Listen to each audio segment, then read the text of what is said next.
Hello, my listeners and saints.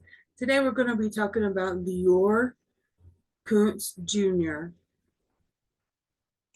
He's a little 2-year-old that went missing here in Idaho.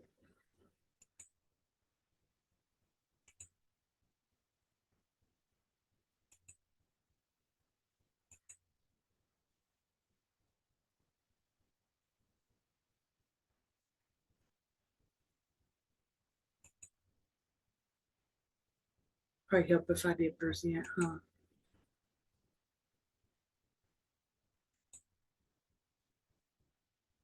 This is a picture of him and his mother and dad. This is his grandpa and a friend of the grandpa.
Well, I kind of like to start with a little introduction. On a warm, sunny day in July, a family decided that they were going to go camping for a few days. Thinking that of all the fun times they would have, they set out to Timber Creek Campground in beautiful Idaho.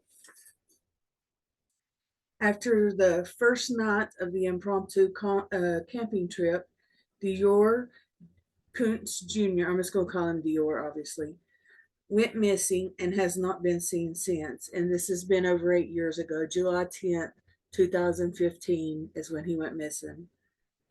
Even after 2 weeks of searching, hiring two private investigators, the investigators quitting, and the parents becoming suspects, no arrests have gotten made. The parents would end up divorcing, and one would remarry, and the other would be moving out of state for a job. There are many theories presented in this case, but there's no real answer that has arisen yet. Arose. Either way, this is the age progressed. I know it's kind of blurry. A little du jour. He was 2.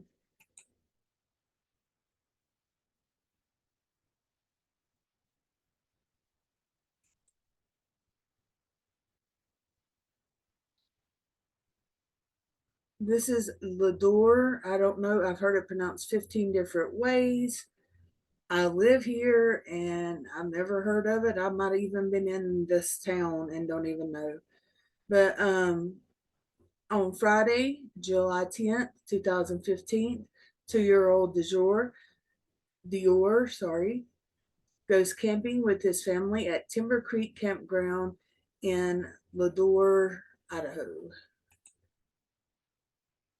This is his mother and father and siblings, I'm assuming. These are the 2 children that she had from a previous relationship that she signed over custody to the father, that they say that she sees the children.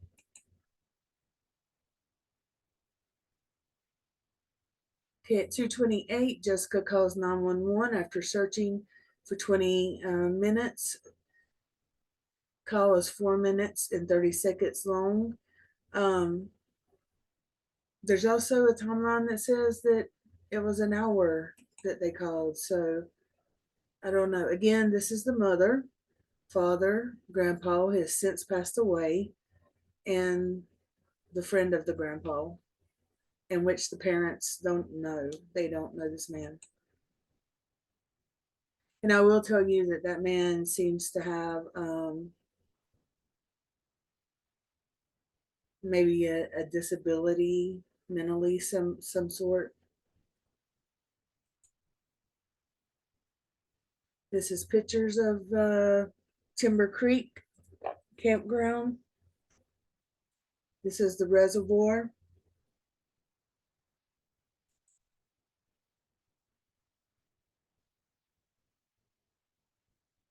This is a 360.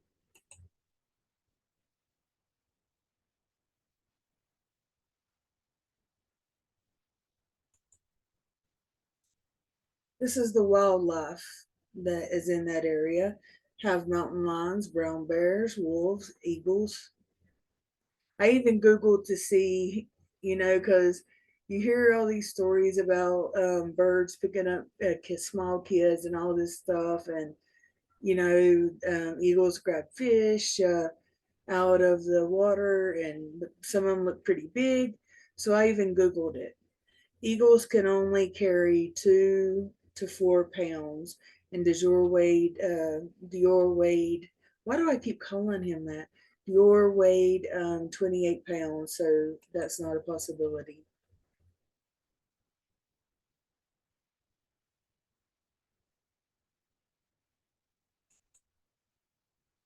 This is the beautiful Idaho Falls.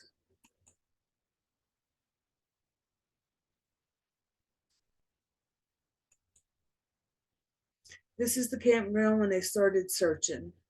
This was a sheriff at the time, and I can't remember who this woman was. Oh shit! But you'll see in a little bit. I think I added the picture of where there's a little tiny embankment like this right here.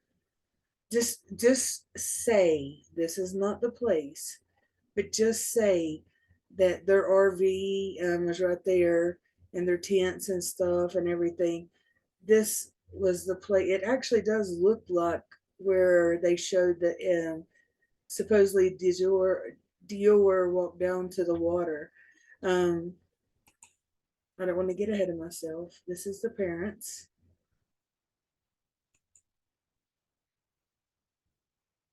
This is Isaac, Ron One, Robert Walton, Vernal Kuntz, deorr, and then Jessica Mitchell. And this is how far it is from the door to the campground. For it was about 2 hours for them. For us, it's 5.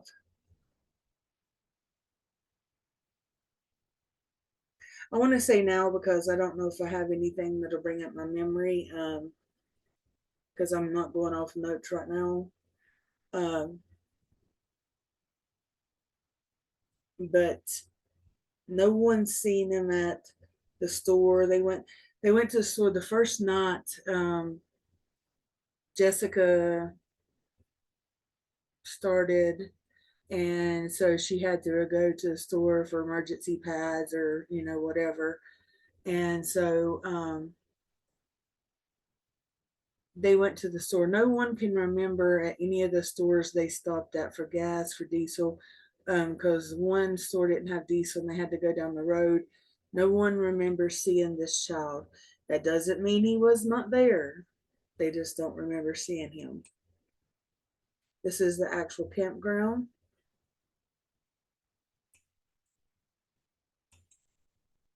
It's like somewhere right in here where it's just a little walk off. I know it looks like a lot of trees, but there's actually an opening. This was the last clothes he was seen in. These boots were way too big for him. So, how far could he have got in boots that were way too big for him? We have goat heads around here, so it ain't like he just took them off and started running. Um, and if an animal would have got him, it looks like that those boots would have fell off. There would have been some sort of evidence of clothing. And in his pocket, he always kept this little truck. And, I understand animals eat a lot of stuff. Even if they eat it in the scat, there's never been found a little truck. And this shows you the entrance into the campground. And then, of course, it dead ends. And then the reservoir. If it's not my mistaken identity, I mean, my mistake, they were below the, because there's two campgrounds actually, and they were below the reservoir because the dad mentioned something about you could see from the reservoir their whole campground, but you could not see up on where the reservoir was up here. I guess maybe there's a bridge or something. This is the workers searching for him. That's the grandpa giving his testimony. That's one of the investigators. This is another one of the investigators. It's also a former U.S. Marshal. So let's do a little reading here. Deorr Kuntz Jr.'s family. We're going to cover these little topics here. The campground, the disappearance, initial search, controversies in missing deorr's case, the investigation by the private investigator, the follow-up to the disappearance. And I'll tell you right now, I looked up information a while ago, and still to this day, there is nothing. And I was wanting to go up there and still may. And, they've searched land that they've already searched, but it doesn't hurt to go look again and see if anything could be found. It says camping with the family is the most fun thing to do. We make new memories and learn how to survive under difficult circumstances. Sometimes these fun moments can end in a disaster and leave a lasting mark in your life that is difficult to remove. The same thing happened to the poor deorr Kuntz Jr. family. Little did they know that their joyous camping trip to Timber Creek Campground would result in the missing of one of their beloved children. So, how does a 2-year-old child disappear in his parents' presence? Let me stop right here.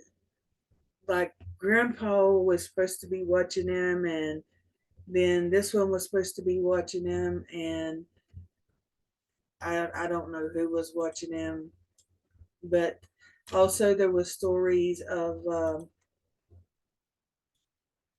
there was so many stories, and I will read some of those in a little bit of what I've took on notes. And why did the police include the parents as prime suspects? Want to know the answers? Then stay tuned with us as we try to find the hidden facts and controversies of this case. The Kuntz family is he is the deorr is the only son of Jessica Mitchell and Vernal. I hate that name. Vernal deorr Kuntz Sr. They both were engaged. They welcomed their son in Idaho Falls, Idaho on December 30th, 2012.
At the time of the son's disappearance, they lived in a small apartment in Idaho Falls. According to friends and family, deorr was a happy little boy who hardly ever cried and had a smiling face. His mother was between 25 and 35 years old, whereas his father, Vernal, was between 30 and 40 years old. His father worked as a truck driver in the city. Timber Creek Campground is located in northern central Idaho, 2 hours from their spot. It is a familiar camping spot for the people of Idaho during the summer season. Yeah. On Thursday, July 9th, 2015, the family of deorr, one of these days I'll get it right, set out on a journey to spend the weekend at Timber Creek Campground. Their son deorr loved going camping and enjoyed season trips in the past. Robert Walton, Grandpa, deorr's oldest great great grandpa, and Isaac Reinwan, a companion of Walton's, also joined the family on their camping. Now keep in mind that Grandpa here is tied to air. You see in all the pictures he's got air, so it ain't like he can go running after a 2 year old.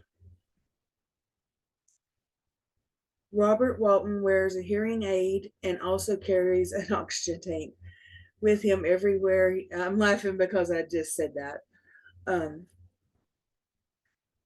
with him to help his breathing. Upon arrival to the campsite, the family set up two separate camps, one for Jessica and Vernal and their son, and the other for Robert. The grandpa stayed in the camper. The next day, deorr's parents took him to a nearby local general store to buy goods and snacks after cooking up breakfast. deorr was wearing a camouflage jacket, cowboy boots, and blue pajama pants. This was the last time that people saw him alive. No, this is the last time his parents reportedly saw him alive. Well, not really, but no one's remembers seeing this kid in the store. And I mean, I'm pretty sure that it's kind of um, farmish town or something, so it's not unusual for a kid to dress that way. But he's going to have trouble walking, um, and the boots that are too big for him, and then the coat, it's pretty warm. It's already 81 degrees here and it's 8:30. And so I'm just wondering, why they had the coat on him. But I mean, it could have been it could have been cold, I don't know. But as well, um, those blue pants, those god things were god awful ugly. I would take note to that because as a parent, I try to dress my children better than me, and then I come in after they're fed, they're took care of, everything else, and that's most women. So I'm kind of wondering, you know, was this just something easy for him to play around in? Was this his favorite clothes?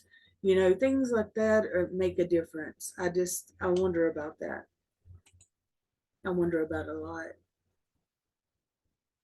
When Jessica and Vernal returned to their spot, they left their son with the grandfather and went near the creek to catch some fish. Okay, their story also changed because they said that Isaac and Jessica went down there and he was showing her the fish. And then Vernal and deorr started down through there. And he didn't want to go, deorr didn't. So he told him to go back up to Grandpa. Well, this is like literally, I'm going to even give it a large extension 50 feet. 50 feet. And that's given a lot. So, how does this child disappear in this time? According to Jessica, she asked Walton to look after deorr while they were. Now, this is one story, their story. Um, According to Jessica, she asked Walton to look after deorr while they were near the creek. Nevertheless, Walton claimed that he didn't hear Jessica's call. When they returned around at around 1:30, they noticed that 2-year-old deorr was not with the grandfather. His father, Vernal, walked up the embankment, and when I looked over, he wasn't in his chair and he wasn't with Walton. When they asked Walton, he replied in shock, "I thought he was with you." Jessica and Vernal then asked Isaac, who was also unaware of deorr. All four started shouting the toddler's name, but soon released that he was nowhere to be found. Vernal rushed to his pickup van and drove to find some signals for a call. Meanwhile, Jessica and others started searching for deorr. Around 2:30, Jessica calls 911. Um, Apparently, she got signal there. I'm not disputing that there might not be signal there, but I just thought that was odd, especially if you watch the video of him explaining why. He states that he didn't want to get on the phone with a 911 operator and lose the call.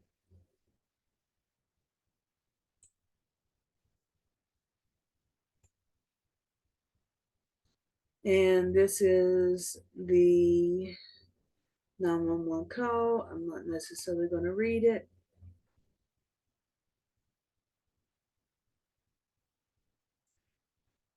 The police of Limey County Sheriff's Department office arrived at the site, and after the call, they started searching a 2 mile radius.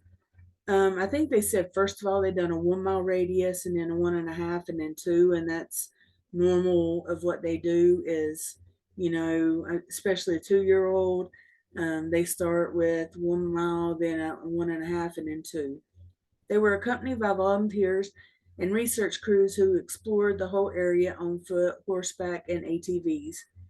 There was a main concern. Their main concern area was near the creek. They searched the creek. The creek was like, and I know that anyone can drown in anything, but you would have seen the body. They searched the reservoir.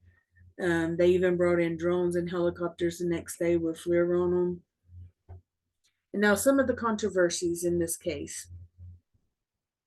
After the search, the police started an investigation on the parents, Robert and Isaac. Um, I hesitated for a minute. I was like, wait, that's not their names. The cops soon found out that all four people were not honest with the police and their statements had differences. The Limha, I don't know how to say these names. I don't know where they come from. There's a lot of Indians around here, so maybe that's something like that way. Limha, that's what we're going to go with. Limha. County Sheriff Lynn Bowerman said, "I believe his parents are hiding something. There is no doubt in my mind. We gave them every opportunity to explain the incident, and they haven't." The cops also asked the parents to take polygraph tests, but parents refused, which raised more suspicion. So in January of 2016, both parents of the toddler were mentioned as suspects by the police. The police believed that the baby was killed and asked for the FBI to help. Lynn Bowerman said to the media, "They need to know that the mom and dad are being less than truthful, and they can make their own decision on whether to donate based on that. We've interviewed them multiple times, and every time their parts of their story changes. Their story changes quite a bit. That's the odd thing." He further said, "The little things all change every time we speak with them. We re-interviewed them, but then but they weren't willing to tell us the truth. Robert and Isaac were at the scene, so we won't rule them out. But in terms of persons of interest, I think the mom and dad are higher on the list. The police could not arrest any prime suspect in the case due to lack of evidence. The investigation by the private investigators. The family hired a private investigator company, Plan Investigations and Consulting, to find their missing boy.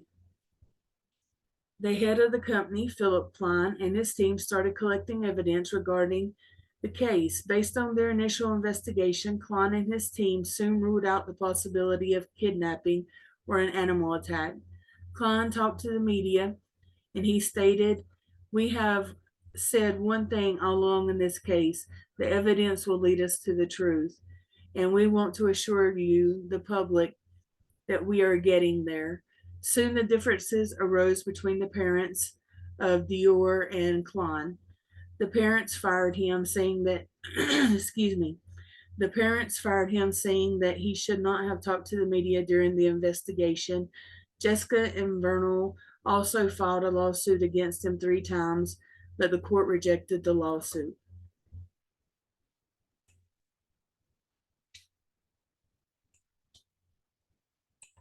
Klein blamed the parents and said that they were involved in the murder of the child and the whole story is likely a cover up.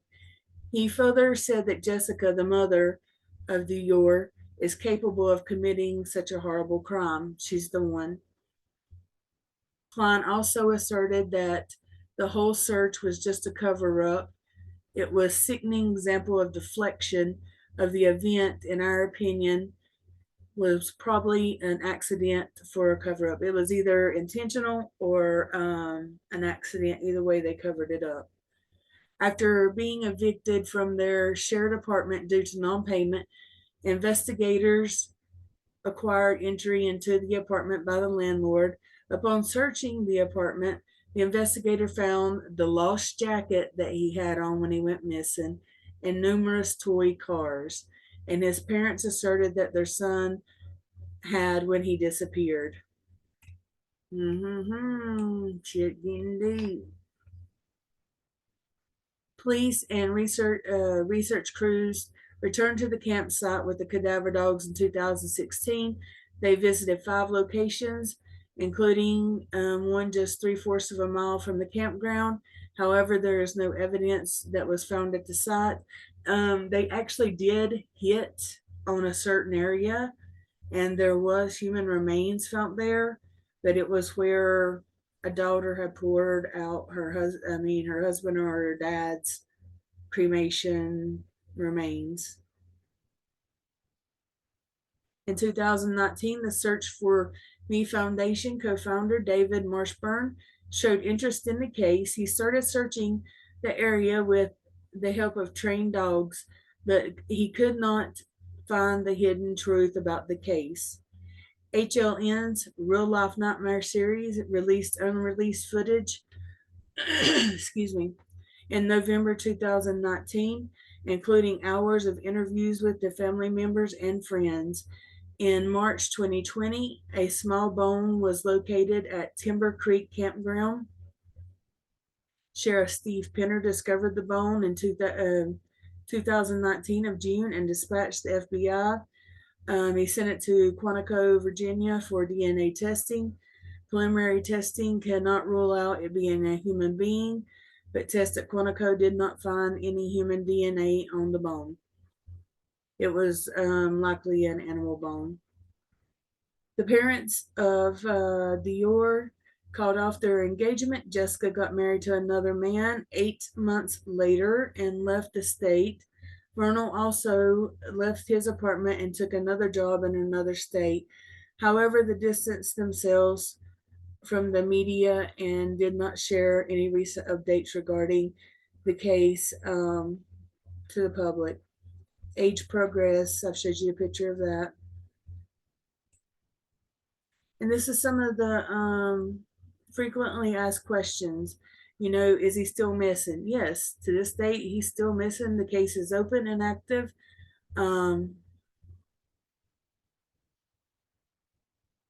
We can all wish for the best, but let's be realistic. It's probably not going to be the best, but this child still needs to be brought home. This is a question only the police can answer, and they're not going to answer that right now. Let me see about some of my evidence that I found edited. They have to show criminal intent, causation, criminal act. There's different things that's got to be done to show like probable cause, obviously, that there's something there. I just want to say, I cannot imagine, especially 8 months. Um,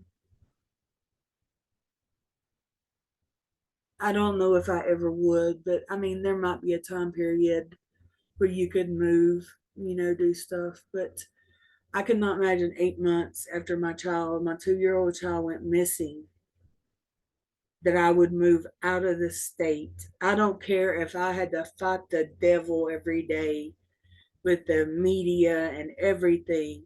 I would not move out of the state, and I would not leave that area until I absolutely had to, looking for that child.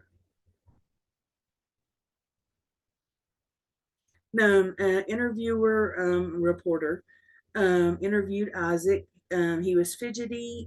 He was playing with a bullet. And it was not a fidget spinner. He had like, it could have been a 223. I couldn't tell really well. But he's sitting there twisting a bullet, and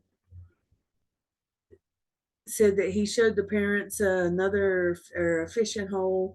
5 minutes later, he went to another fishing hole, and that's where he was. Um,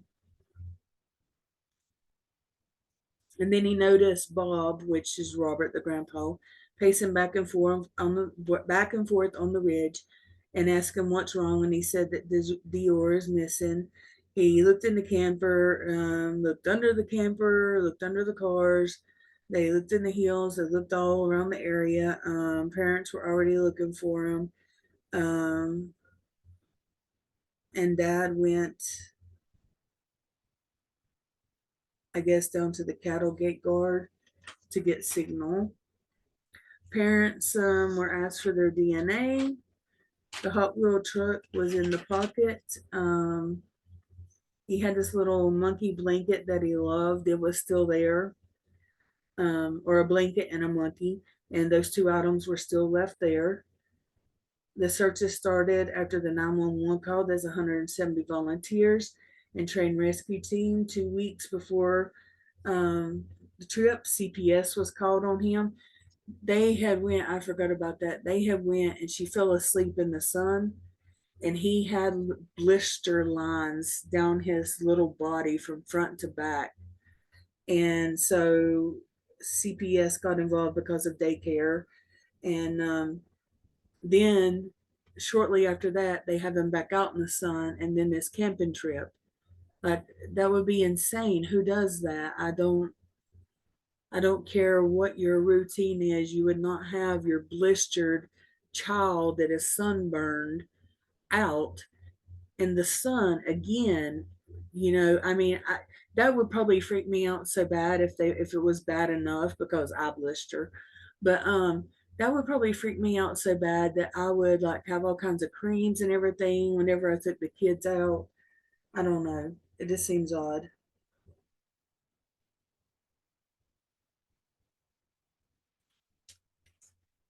And then, of course, like I said, the grandpa had passed away. I think in 2019. It could have been 2020. But this is the case of deorr. Sadly, still not found. If I take a trip up there, I will get some footage of everything and kind of, from the reports, reenact what the stories were. But thank you for joining me. And as always, I will see you next time. Bye.